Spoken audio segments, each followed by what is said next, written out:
Barb, do you hear that? Couple panels are off-center. We need to get it fixed. All right, ladies and gentlemen, among all this chatter, I'm going to call to order the special meeting of the Sebastian City Council for September 16th. It is the first public hearing on the millage and the budget for the city. If you would stand for a moment of silence and then the Pledge of Allegiance, please.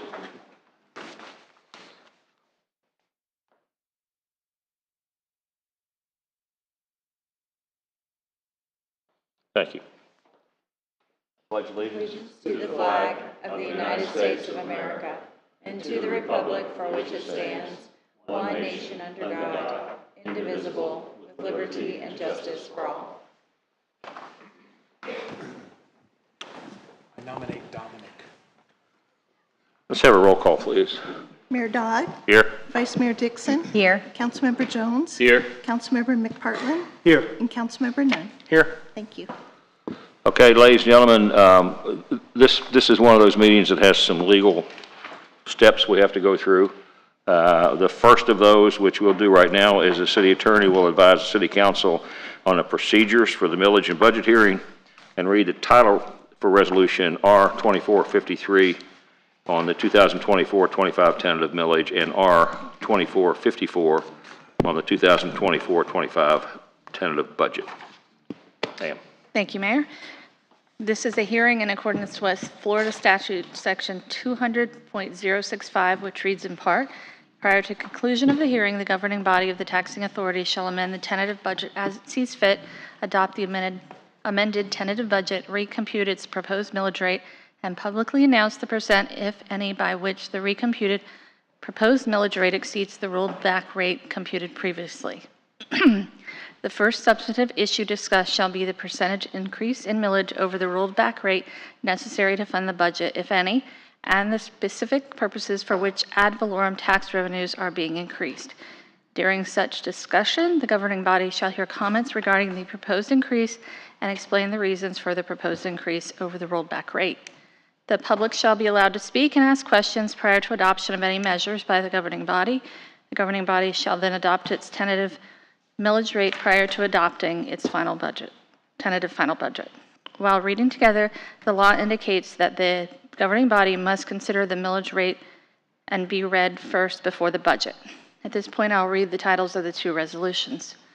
Resolution number R2453, a resolution of the City of Sebastian, Indian River County, Florida, adopting a tentative millage rate of 3.1955 mils for the calendar year 2024, providing for conflicts, providing for scrivener's errors, and providing for an effective date. Resolution R-2454, a resolution of the City Council of the City of Sebastian, Indian River County, Florida, adopting the tentative budget for the fiscal year beginning on October 1st, 2024, and ending September 30th, 2025, making appropriations for the payment of operating expenses, capital expenses, and for principal and interest payments on indebtedness of the city in the city's general fund, special revenue funds, capital improvement funds, golf course fund, airport fund, and building fund, as provided for in Schedule A, attached here too. Establishing authority of the city manager to implement the budget, providing for conflicts, providing for scrivener's errors, and providing for an effective date. Thank you, ma'am. All right, at this time, the city manager will announce the 24-25 tentative millage rate. Thank you, Mr. Mayor. So the FY 2024-2025 tentative millage of 3.1955 is recommended, which in accordance with state statutes is 7.02% higher than the computed rollback millage. These revenues will be applied to general fund expenditures projected for FY 2024-2025. Okay. Now, at this point in time, Mr. Kilgore will do his budget overview and tentative millage presentation.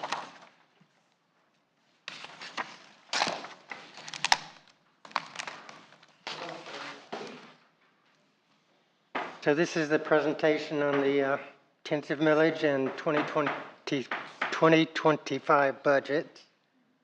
This is first hearing according to the statutes.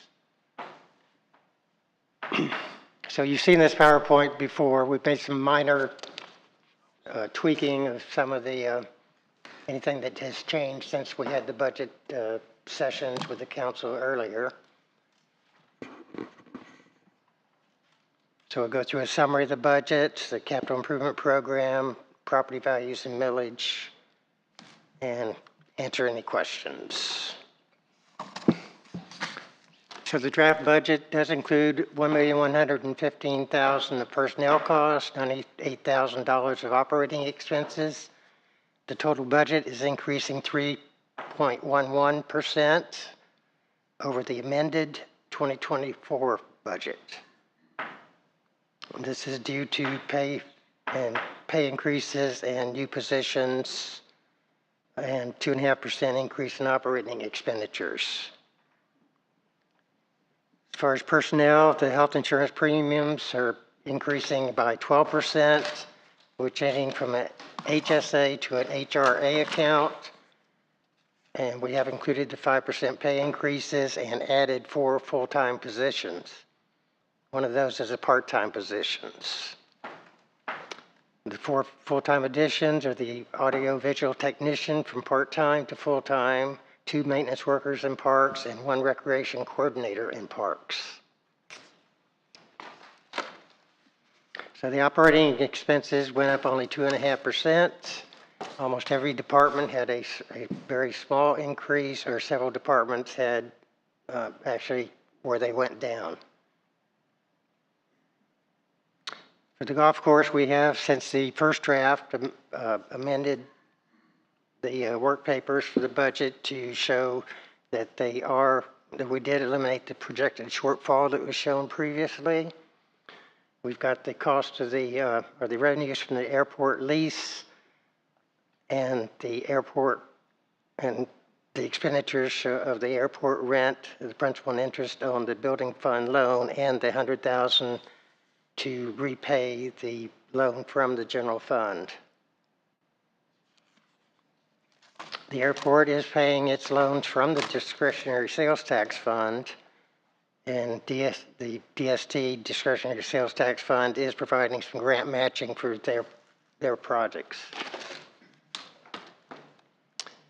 Building fund, the revenues continue to be good. There's 1 less permit technician that we budgeted for this year.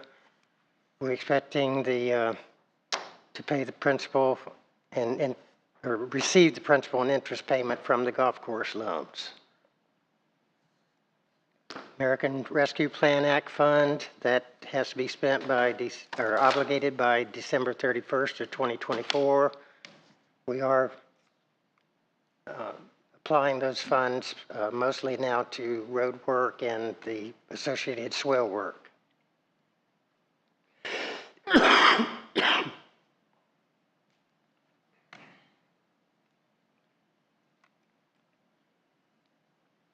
The local option gas tax fund is also being used mostly for road preservation and the swale work.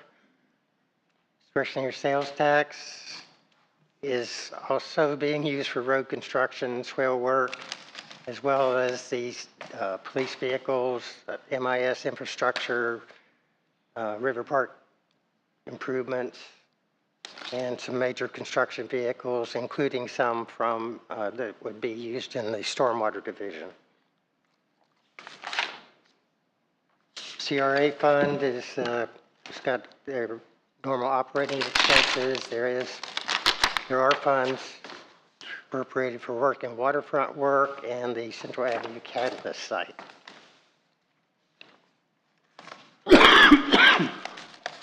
The Recreation Impact Fee Fund is applied exclusively to future playground and park improvements.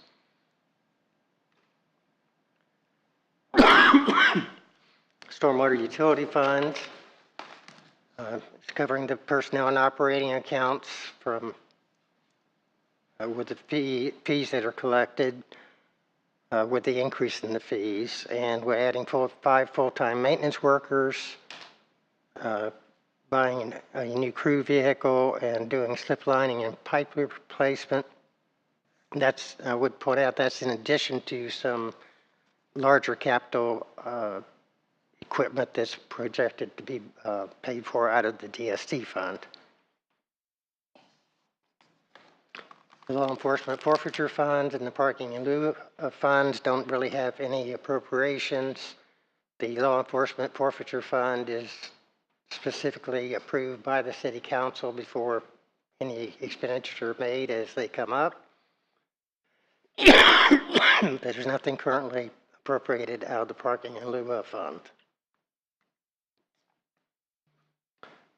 Cemetery Trust Fund, half those sales go to operation and maintenance. The other half goes to expansions or cost incidental to adding future sites. As far as operation and maintenance, it is reimbursing general fund's budget for the cemetery, which is about $200,000. It's reimbursing 75% of that, or $150,000. Capital Improvement Fund, the major items next year is the road work, improvements at Riverview Park, and the Stone Crop Drainage project. Speaking toward the property values and millage, the certified property taxable values increased 10.29% above last year. 2.84% of that 10.29 was additions to the tax roll. So it's $59 million. That's another very good year as far as additions to the tax roll.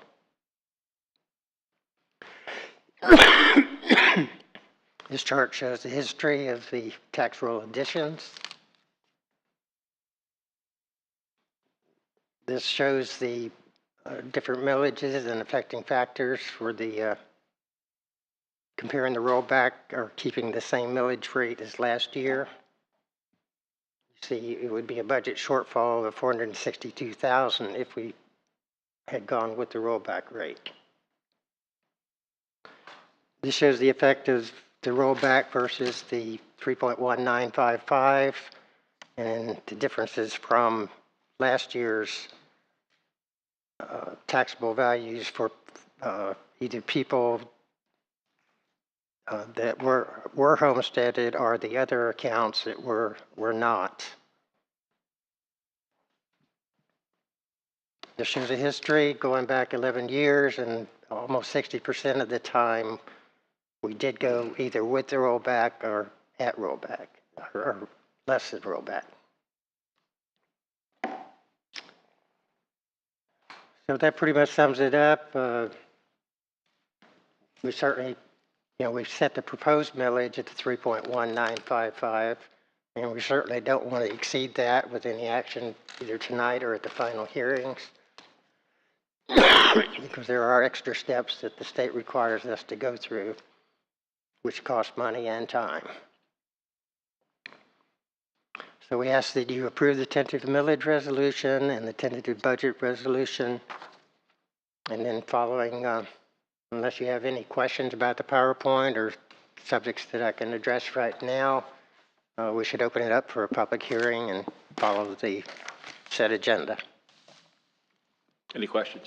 I have one question if I could. So notwithstanding the state's ridiculous methods, what is our actual tax increase from last year to this year? I know going from the state's mandated rollback rate to the current rate is 7%. What is the actual increase percentage-wise from last year to this year? Well, you're keeping the same millage rate. Same millage rate. So you just get basically it's the 462,000 is roughly the same. Do we know what percentage that is, an actual number from last year to this year? Percentage-wise? It's about 7. Is it still 7%? Yeah. Even, okay, so it's comparable to what the rollback measurement number is, but it's not. That's what the rollback is designed to do, to say you can operate under the same Exact revenues. number that you could. Okay, I appreciate it. Thank you. Any other questions? Okay, thank you, Ken. I'm going to open this up, the public hearing for the 2024-25 tentative millage rate. And we haven't actually gone over the budget, but it's also a public hearing for the budget itself. So if there's anyone either in the audience or on Zoom that would like to address the council on the millage rate, please come forward.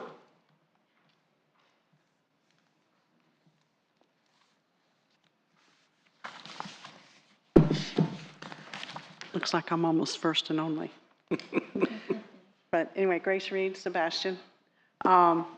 I've seen this many times in the past few months, and had really had a chance to go over it. I just wanted to say that I think Mr. Benton, Mr. Kilgore, and the staff I think they did a really good job on this budget. Some people will probably look at it and say, why are they spending this money for this, and why are they buying this, and why are they buying that? And one thing that I found helpful to me when I go through all of this, the numbers at the beginning look like, oh, Lord, it's just, sometimes it's hard to comprehend. But starting on page 156 of this, you have your justification pages for all of the departments. And if they're buying new trucks for, say, either Parks and Recreation or Stormwater, it tells you why they need those trucks. They're not necessarily just going out willy-nilly and buying a truck. They're replacing something that might be 20 years old. So those were a big help to me in really understanding where a lot of the things were going and the why it was being spent. So I think it was a good job, and I've been pleased with what I read in it. Thank you. Thank you, ma'am. Anyone else in the public? Is there anyone on Zoom? No one has raised their hand at this time. Okay, then is there anyone, I know I talked about the millage, so let me do this to make sure we cover it clearly. Is there anyone from the audience who would like to talk about the tentative budget? I know Grace has already done that, and is there anyone on Zoom? No one has raised their hand. Okay, then I'm going to close the public hearing on the tentative millage rate and the tentative budget. And I'm going to bring to the council resolution number R2453 and ask for them, if there's any discussions. If not, then what's your pleasure? Mr. Mayor, I move approval of resolution number R-24-53, setting the millage at 3.1955 and set the second hearing for September 25th. Second.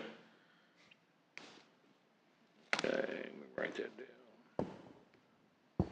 All right, just as a side note, I want to make sure that I say that this budget not only includes us continuing the services we've been doing in the past, it also includes the additional staff that's needed in the stormwater department.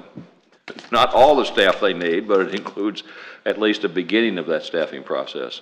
It also, if you look at that based on our budget process that we went through with our workshop, it increases the number of officers in the patrol division to the 33 limit from the 31 that was originally in that first budget. So it actually has a provision for them to increase their number of officers by 2. It increases staff within the general area of the city. I think Ken went over those positions that were there. Those are all things that are needed for the city to operate as it needs to operate correctly.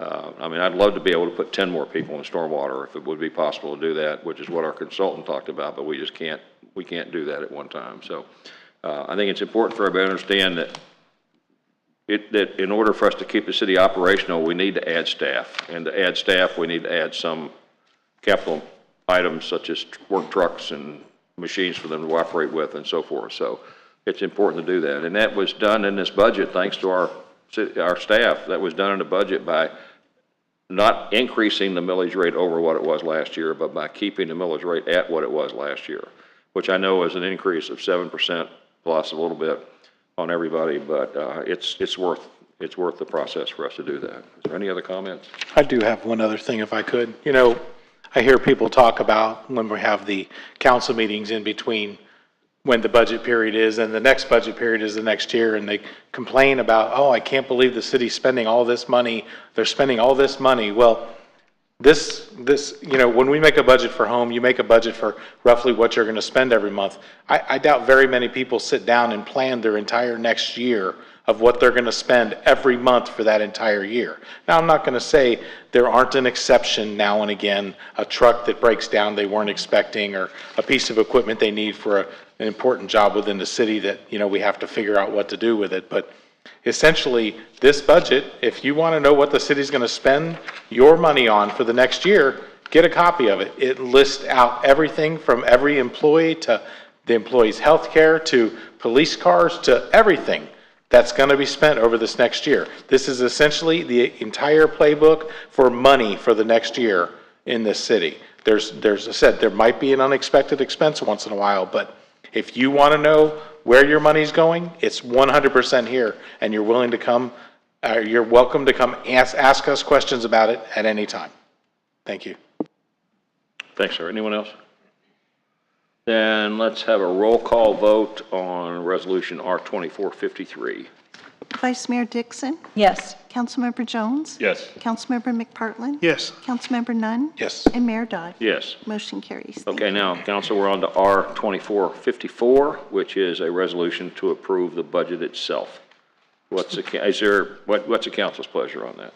Mr. Mayor, I move approval of resolution number R-24-54, adopting the tentative budget for fiscal year 2024, 2025, and set the second public hearing for September 25th. Second. All right, any comments on that from the council? Then let's have a roll call vote, please. Councilmember Jones, Yes. Councilmember McPartlin, Yes. Councilmember Nunn, Yes. Mayor Dodd, Yes. and Vice Mayor Dixon. Yes. Motion carries. Thank you. Okay, we are now to consideration of R2455, which is the adoption of the capital improvement program for fiscal years 2025 through 2030. And for anyone who wants to look at this, I believe this capital improvement program is in the booklet. Well, maybe it's not. It's in the budget item. If anyone wants to see it. Mr. Mayor. In the budget book, it's on page 147. It's on page 42 of the agenda packet. Is it on 42? Yeah, Okay. 42. All right, thank you, sir. Yeah. And I'm going to ask if there's anyone from the public who would like to address the capital improvement program. Seeing none. Anyone on Zoom? No one has raised their hand at this time. Okay. Council, what's your pleasure on Resolution R2455, capital improvement program? Any Mr. Mayor, comments? I'd just like to hear if Brian could give like a synopsis so the public can hear about what's going to be in the capital improvement program. Did he tell you about that beforehand, Brian? More of the same. Thank you, Mr. Mayor. So I'll kind of go down it really quick, not quickly, but I'll go through each individual department and kind of hit some items that are in this upcoming fiscal year that we have requested, and then if they have any future expenses as well. So kind of looking through it to begin with, we'll go through general government, which includes items that will assist multiple departments, so it's not department specific. The first item is looking at a drone purchase that we will utilize for multiple measures, whether it be communication, social media, and then a backup for some other departments with that purchase. Citywide computers, we go through a process annually of looking and evaluating our computers within the city, and this is an item that we have budgeted for every year in the future because our infrastructure, computer-wise, needs to be upgraded continuously. COS TV equipment, which is the equipment that we use to broadcast here in City Hall. I know that we also use that equipment and make some purchases to assist us with broadcast outside of City Hall when we get out to Veterans Memorial and even out at Public Works Compound and those areas as well. Network infrastructure is just infrastructure for our computer network. We budget that out annually. Security cameras, same thing. We've got an annual expense of $30,000 planned out over future years for security cameras. City Hall security improvements. So the security cameras was more of a parks and facilities type item, where City Hall security improvements allows us to improve the security here on this campus within the City Hall, historical schoolhouse, and those elements to improve security there. Public Works fireworks, servers, and main core security system are budgeted out in FY 28-29. Now going to specific departments, police department, we've got budgeted police vehicle replacements annually, vehicle and body cameras, that's cameras for in the car and also for the officers to wear when they respond. That's an annual expense as well. Road patrol equipment, this is equipment that they utilize and they have access to in their cars while they're out on calls. CAD RMS system update, that's a very integral part of our police department. It assists with communication and ensuring we know where people are and what's happening within that system. That's an annual expense as well. Community development, CDBG grant program. This is a federally funded grant program that we receive these funds. So you'll see we have it budgeted out annually. We receive an allocation from the federal government, from HUD, for that. Working waterfront expansion. This is looking at what we're going to do in the future with the commercial fishing dock that's located there, that's currently in design. We've budgeted $1.5 million over the next 3 years, $500,000 each year. Kind of starting to plan for the design to come in and to begin some construction on that expansion there.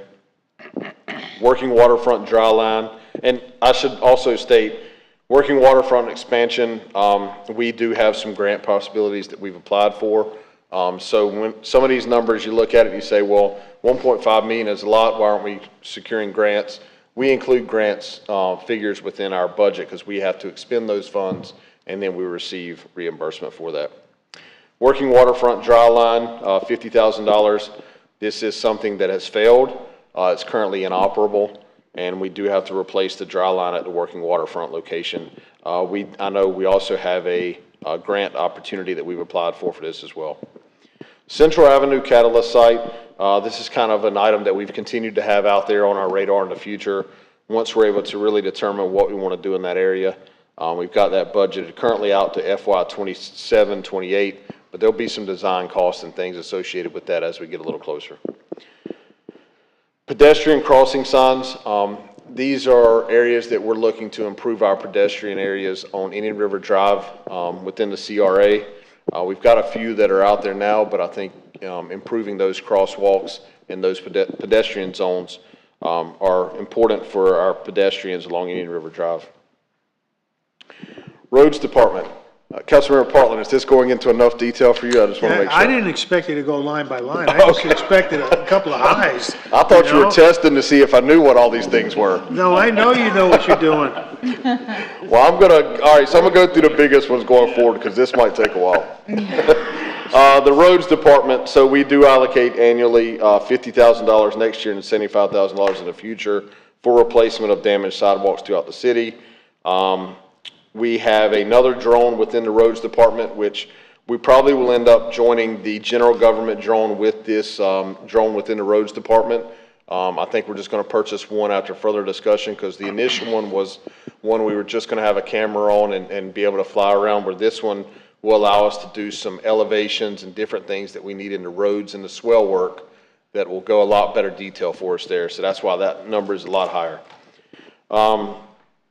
Street preservation, repaving, and reconstruction are all items that you all are fully aware of with the repavement plan. We have out in 26, 27 an electric sweeper truck. That is kind of something that we're looking to assist us with getting credits for our MPDES certification that we have annually that we have to do. So that'll improve that. Facilities Maintenance Division, looking at an evaluation of the police department roof. It's a flat roof that we're having continuous problems with. We annually also budget out air condition replacements. We have an aging air conditioning system across the city at all of our facilities. So we do budget anticipating replacements on that. Cemetery, all of those items are pushed out to 26, 27, 27, 28. However, if you all remember a meeting or so ago, we did approve the design for a new office and storage facility at the cemetery. So that will have to be programmed back into our CIP plan as we go forward. Parks maintenance, a lot of this is parks equipment, and keeping in mind that we are also taking over the riverfront mowing this coming year. So a lot of that is involved in there. Playground replacements, I know next year we have budgeted to replace Bryant Street Park playground, but we also recently have had to close down the Friendship Park playground. So we're going after a lot of grant funding for the Friendship Park one, so we can try to get that one bumped up into next fiscal year as well. Let's see. Main Street ramp dredging is a project we've gone for grant funding. Riverview Park improvements, we have received a large grant already, and we're hoping to utilize some additional grants for the matching funds for that. Stormwater Department, once again, purchasing large equipment, backhoe, a new vac truck, a new crew truck, a sidearm machine and cutting head, These are all things that our staff needs to continue to improve some efficiency in stormwater and be able to be more successful out there as we're cleaning ditches and fixing areas of concern. Canal study is an important one. We've started that budgeting for next year, beginning at $95,000 for next year, and then forwarding out to the following fiscal year. We're expecting it to continue to take multiple fiscal years to complete that project. Stone crop upstream drainage is an item that we've got $1.2 million next fiscal year, and then continue to fund that out. Once again, looking at grant funding for that. Brian, do we, on that, is that on the other side of the dam there for the stone crop project? That's back east, I believe it is? This is going to be the east. The upstream side of it? Yeah, the further east part. Okay. Stone crop, not going all the way down to where it dumps in. Okay, all right. Golf course, we put in $50,000 for course renovations. We'll eventually have a discussion on this. I think we'll probably have to start to increase this in future years. These are things projects that will improve our golf course conditions that we don't necessarily include in our maintenance agreement. Airport, a couple of equipment, a mower and a truck replacement, and then design terminal apron expansion. Construction is out to a future year of that. Construction of taxiway golf is over the next 2 fiscal years. I know Jeff has got a lot going on out at the airport, so a lot of things are going on there. Building fund, so this is one I'm actually glad you asked because I can give a little bit of an update. So we budgeted $77,500 for trucks. We are currently looking at funding to potentially purchase for the building department either a hybrid vehicle or potential electric vehicle to test it out. But I think the electrical vehicle might be a little bit out of our range because of what it's going to cost for a charging station. But we're still working on those numbers right now. But we are also looking at hybrid options. Oh, I'm sorry. I ain't repeating all that. You gotta start over again. Hopefully it was just there at the end. But the building department, we are looking at an option for at least one of those vehicles to use as kind of a pilot program within the city. And that is it. Are we still going to have, looking at having charging stations put in at the Public Works compound? So we have charging stations installed at the Public Works compound. They're just not activated. So that is an option too. The problem is the building department is housed here. So then that truck would have to be located out there and charged out there at the Public Works compound. So we do currently have an electrical company that's giving us a cost estimate to install a charger here at City Hall. But it also is an option. We could look at Parks or one of those other departments that's located at Public Works to be able to purchase an electric vehicle in the future. We just don't have those budgeted for this year. Right. Okay. And our plan is also we could look at an administrative vehicle as well as kind of a test pilot type situation for that. I just don't want to completely convert over until we really know what the results are going to be. Is that through FP&L? No, we had so for here at City Hall, we're just using a local company to give us a cost estimate. FPL's big push last time we spoke with them was to install electric charging stations along a specific corridor where they are getting electric vehicles that need to be charged. Hence why you'll see a lot of those out by 95. I know there are a few out there now, but I don't think we currently have the basis for much electrical usage within the city. Yeah. I noticed by Subway off Barber Street, those are FP&L charging stations. I noticed that today. Okay, thank you. Any other comments on the plan? No. All right. Anyone in the audience like to address the capital improvement plan? Anyone on Zoom? No one has raised their hand. All right, Mr. Mayor, move approval R24-55, adopting the capital improvement program for fiscal years 25 through 2030. Second. Okay, we have a motion and a second. Any comments? Let's for a roll call, please. Councilmember McPartlin? Yes. Councilmember Nunn? Yes. Mayor Dodd? Yes. Vice Mayor Dixon? Yes. And Councilmember Jones? Yes. Motion carries. Thank you. Okay, we're on to resolution, what is this? 2456. 2456. looking at that page. It's R 2456, which is adopting the financial policies for fiscal year 24-25.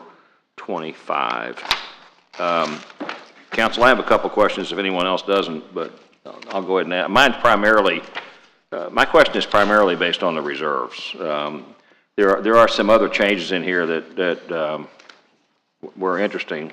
I'm not going to question them, but they were interesting. But this is the first time we've actually, by policy, increased our reserve requirements from $5 million to $8 million. And my question is, Ken, I'll put you on the spot a little bit, but the last big storm we had through here was 2000. It wasn't the 4 storms. We had one after that was relatively large from a debris point of view. The largest impact that we had was with Matthew. Okay. Do you have any idea what the cost was, what we received in reimbursements from FEMA, what we had to lay out before we received reimbursements from FEMA?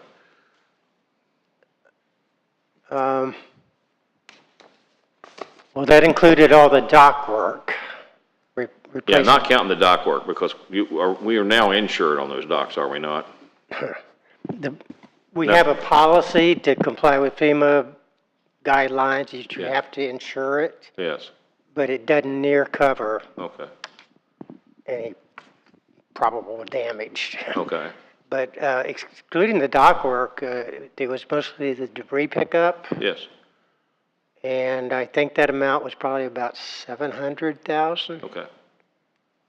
Okay, I tell you what my big concern is, and I don't have any problem having a target, but for us to say that and this is almost like a must language in here, it said we will have a reserve of $8 million for storm damage. It doesn't say $8 million total reserve, it says for storm damage. And then in the breakdown that you did for us, and I appreciate this breakdown on the reserve stuff we did before, we're looking at having, in order to cover these items that are basically almost like, I would call them reserve accounts for things like inventory and people retiring and taking their sick time and us having to pay it and stuff like that.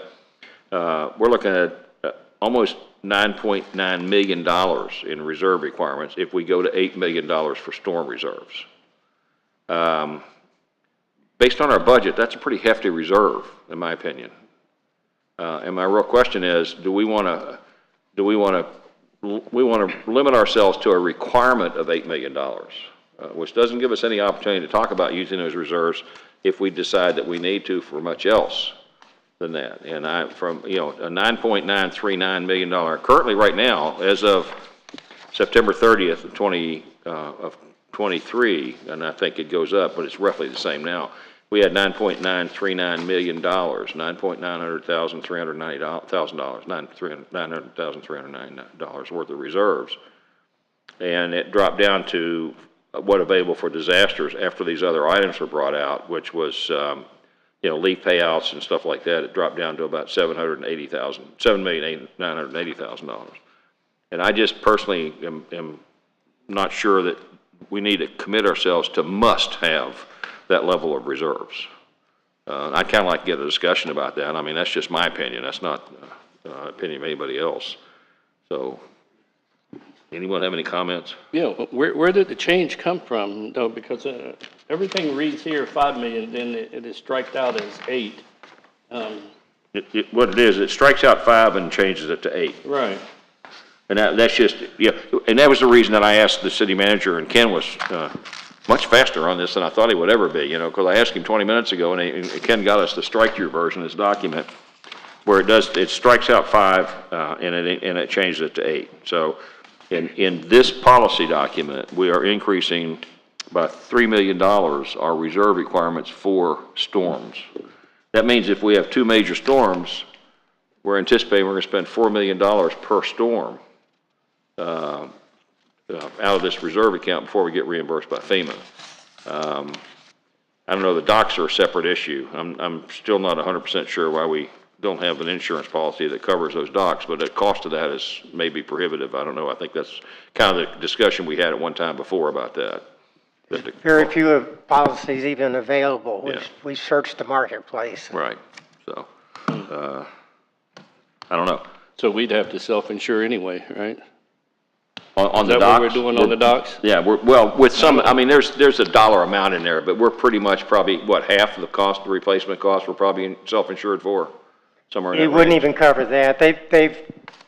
The policy they issue has, if you read the fine print of the policy, there's limitations on how much they will cover of any individual dock. Okay, If I recall, it's like $100,000. yeah, But there again, we are only taking that policy because the policy premium is like $50,000 every year. yeah.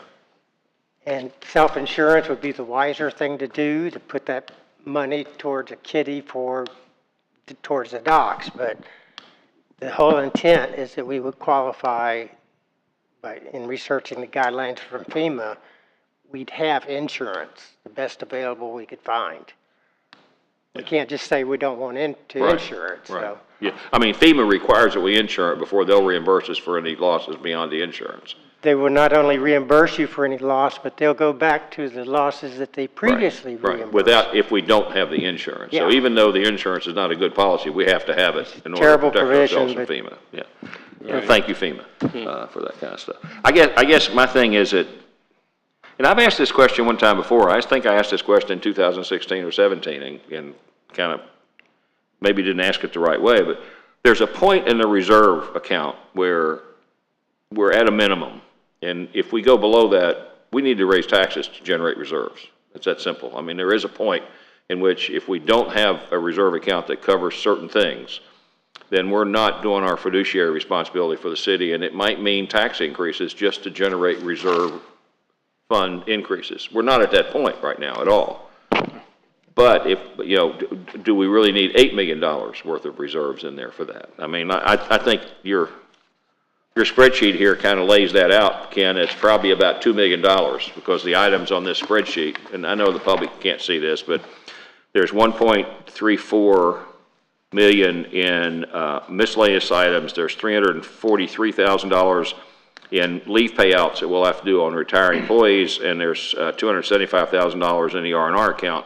Those things in total, we can't drop below that amount, or we wouldn't be able to pay our indebtedness if we drop below that amount. Yeah, and the concept is that those are items that are not available cash. Right. So if we had an emergency, you're not going to collect all your receivables, you're not Right. going to sell all your inventory to raise that cash. Right. And that's basically what this covers, is that kind of stuff. So I guess my personal question is, do we want to, in our policy, do we want to increase it from $5 to $8 million, which takes away the opportunity that we might have in the future, if need be, to redirect some of these reserves to something that needs to be redirected towards? Right, and I appreciate your question because I think, I want to know the answer to this myself. What happens if we go to 8 million and then we have to pay out all these extra funds now and we go below that? In order to generate that income, then we would have to actually raise taxes to bring that pot back up to $8 million. Well, this is a policy. I don't know that we really have to raise taxes, but We had to get the money from somewhere, Yeah. right? If we have to maintain that level. Yeah. So I'm not sure. That's what I'm asking. I need to know the answer to that. So, Mr. Mayor, I know Ken's doing some reading down there, but I just want to give an update on why this is coming and why this whole consideration, because it's been brought up numerous times about the $5 million, and we currently have $8 million in reserve. So why don't we take it back down to the $5 million? So Ken took, and I know the one document you're considering the calculation of available reserves, but he also in the agenda packet had multiple spreadsheets that showed the amount of storm damage we would have, what month it would hit the city, because there are different factors that come into play depending on what month it hits the city, and then also looking at the percentage of storm damage. So what we basically had done, between Ken and I had discussed, was the $8 million number covers us so that we don't really go into a negative in the future at 22% of damage to the city or to our assets. Right. That's where that $8 million number came from. Now, if it's a larger storm and it ends up being 33%, well, those are all shown here of what the impact could potentially be. But that's what he did, was he basically took our assets, and if 22% of it was wiped out, this is where we get an $8 million number.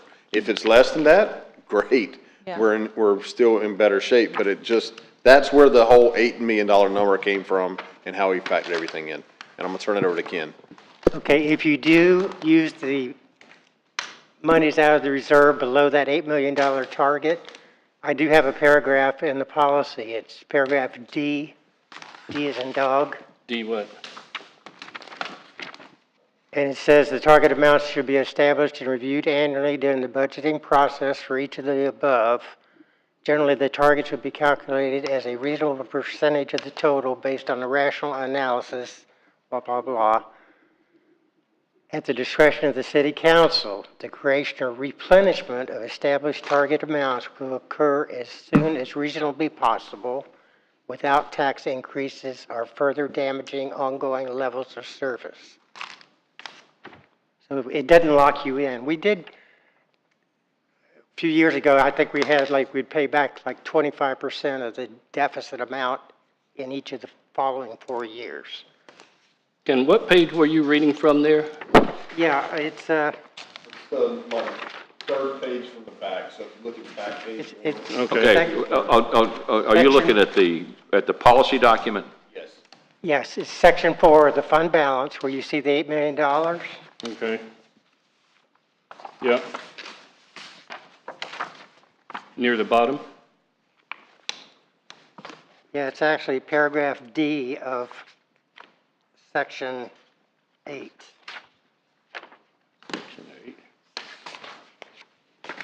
All right, let's see if we can't do a little bit better than that. In our agenda packet, we have that document. Which page are you looking at of the agenda packet? It's not in the agenda. My pages aren't I think numbered. It's page number 53. 53? Page 53 of the agenda packet. All right, now I got it, okay. And that's item Item D. D. Okay. Okay.